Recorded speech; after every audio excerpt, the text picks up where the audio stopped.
100% charge আছে কিন্তু mobile চালু হচ্ছে না, ব্যাটারি লো দেখাচ্ছে। এটার একমাত্র কারণ কি জানেন? ব্যাটারিতে থাকা একটি ফিউজ। এই যে ফিউজটি যখন বিকল হয়ে পড়ে তখন সে আর কাজ করতে পারে না। ব্যাটারির যে ভোল্টেজ আছে সেটা মাদারবোর্ডে সে ফোকাস করতে পারে না। যার কারণে মোবাইল ফোনটি আর চালু হয় না।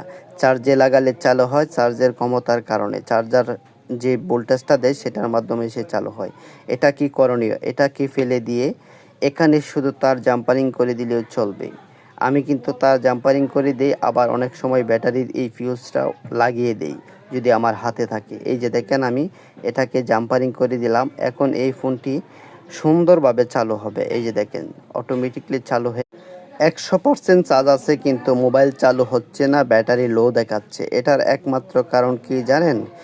ব্যাটারিতে থাকা একটি ফিউজ। এই যে ফিউজটি যখন বিকল হয়ে পড়ে তখন সে আর কাজ করতে পারে না। ব্যাটারির যে ভোল্টেজ আছে সেটা মাদারবোর্ডে সে ফোকাস করতে পারে না। যার কারণে মোবাইল ফোনটি আর চালু হয় না। চার্জে লাগালে চালু হয়, চার্জের ক্ষমতার কারণে। চার্জার যে ভোল্টেজটা দেয় সেটার মাধ্যমে সে চালু হয়। এটা কি করণীয়? এটাকে ফেলে দিয়ে এখানে শুধু তার জাম্পারিং করে দিলেও চলবে।